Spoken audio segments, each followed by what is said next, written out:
नर्मदा मंदिर ट्रस्ट पर विधायक ने उठाए सवाल, कहा होनी चाहिए पारदर्शिता। अनूपपुर अमरकंटक। अयोध्या के राम मंदिर ट्रस्ट में हुए चंदा चोरी की घटनाओं के बीच पवित्र नगरी अमरकंटक स्थित नर्मदा मंदिर ट्रस्ट के खर्चों पर पुष्पराजगढ़ विधायक फुंदेलाल सिंह मार्को ने सवाल उठाए हैं। ट्रस्ट की कार्यप्रणाली पर सवाल उठाते हुए उन्होंने कहा कि ट्रस्ट को मिलने वाली राशि का उपयोग किस प्रकार किया जा रहा है, इसकी पूरी पारदर्शिता जनता के सामने होनी चाहिए। सवाल उठाते हुए विधायक ने कहा कि यदि ट्रस्ट के पास पर्याप्त धनराशि है तो अमरकंटक में श्रद्धालुओं के लिए मूलभूत सुविधाओं का अब भी अभाव क्यों है बना हुआ है। क्या ट्रस्ट का कार्य केवल नर्मदा जयंती के आयोजन और दिखावे की रंगाई पुताई तक सीमित है या फिर विकास कार्यों पर भी प्रभावी ढंग से खर्च की जा रही है। उन्होंने ट्रस्ट की आय व्यय का सार्वजनिक लेखा जोखा जारी करने और पारदर्शी व्यवस्था लागू करने की मांग की है। विधायक का बयान के बाद अमरकंटक की धार्मिक और राजनीतिक हलचल तेज हो गई है। अब सभी की निगाहें प्रबंधन के जवाब पर टिकी हुई है। तो दिए पाद पंकजम नमामि देवी नर्मदे, माँ नर्मदा जी को हम प्रणाम करते हैं।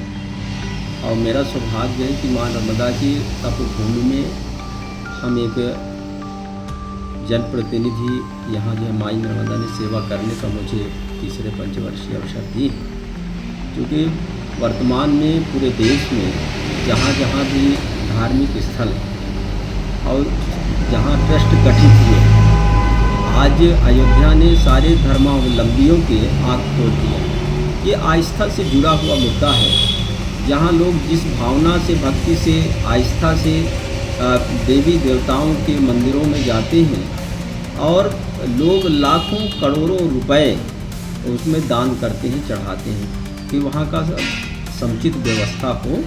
इसी से जुड़ा हुआ माई नर्मदा हमारी, जो मैं मानता हूँ कि मानव के अस्तित्व के साथ ही माँ नर्मदा के उत्पत्ति को हम मानते हैं। जहाँ लोग लाखों करोड़ों लोग, चाहे वो जयंती के अवसर पर हो, चाहे वह अपना अन्य जब भी पर्व ऐसे आते हैं, वहाँ लोग जो है आकर के माँ नर्मदा के दर्शन भी करते हैं और जो भी उनके आस्था होता है उनको चढ़ावा भी होता है। कई हमारा नर्मदा ट्रस्ट का जो अध्यक्ष हैं वो कमिश्नर हुआ करते हैं, जो वर्तमान में शहडोल में हैं। उनके सचिव जिला अनूपपुर या उनसे उनको या किसी को भी वो बना सकते हैं, एसडीएम को भी बना सकते हैं। ये देखने में आया है कि कई वर्षों से जो नर्मदा मंदिर ट्रस्ट में जो अचल संपत्ति, सोना चांदी इत्यादि गहने जेवरात जो भी माँ के चरणों में लोगों ने समर्पित किया, चढ़ा, वो वर्तमान में हमारे पास कितना है, कितने हमारे पास चल संपत्ति है, कितने अचल संपत्ति हैं, कितने अन्य अमूल्य जेवरात हैं, इन तमाम चीज़ों का हम यहाँ भी सार्वजनिक होना चाहिए। क्योंकि इससे लोगों में कई प्रश्न आते हैं, कई तरीके से शंकाएँ उत्पन्न हो रही हैं कि अभी तक जो है यहाँ के नर्मदा ट्रस्ट में जो माँ नर्मदा की गहने हैं, जेवर हैं, जेवरात हैं, सोना है, चांदी है, हीरा है, जवाहरात है, चल अचल तमाम संपत्तियाँ जो आज तक हैं, हम मानते हैं कि ट्रस्ट के अध्यक्ष जो कमिश्नर होते हैं, कलेक्टर सचिव, हमारे एसडीएम जो भी उससे प्रशासनिक व्यवस्था जो देख रहे हैं, उनके जिम्मेदारी है कि उसको जो है सार्वजनिक करना चाहिए और उसके समय समय पर बैठक भी होना चाहिए।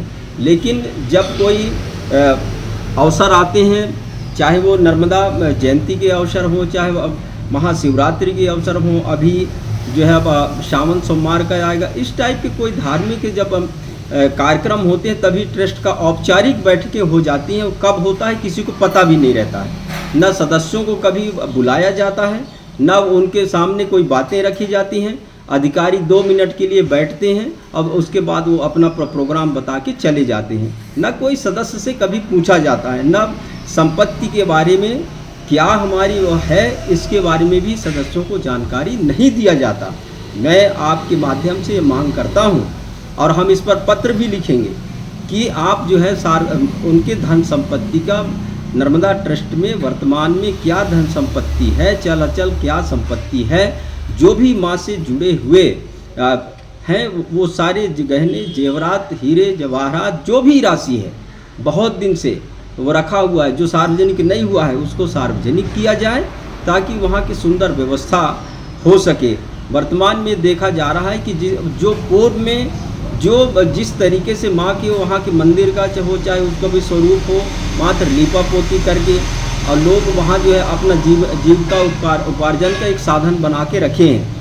लेकिन अन्य छोटे छोटे मंदिर अन्य समाजों को भी निर्माण हुए हैं, वहाँ अरबों रुपए लगा करके और वहाँ मंदिरों का निर्माण कर दिए। आज देखते बन रहा है, लेकिन माँ नर्मदा की जो वास्तविक जो मंदिर है आज तक यथावत उसी तरीके से बना हुआ है। तो ये हमारे लिए चिंता का विषय है। जो सब लोग वहाँ दर्शनार्थी पहले जो जाते थे उनकी संख्या भी घटती जा रही है।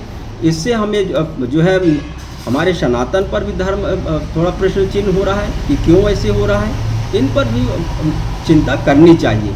तो वहाँ का सुव्यवस्था होनी चाहिए, देश विदेश के लोग वहाँ आते हैं, सुंदर व्यवस्था माँ नर्मदा में जिस तरीके से चाहे उज्जैन का महालोक हो चाहे अन्य धार्मिक स्थलों में जो महालोक बना करके रखें। हमारा भी नर्मदा महालोक की बात उस समय तत्कालीन मुख्यमंत्री जी यहाँ घोषणा करके गए थे।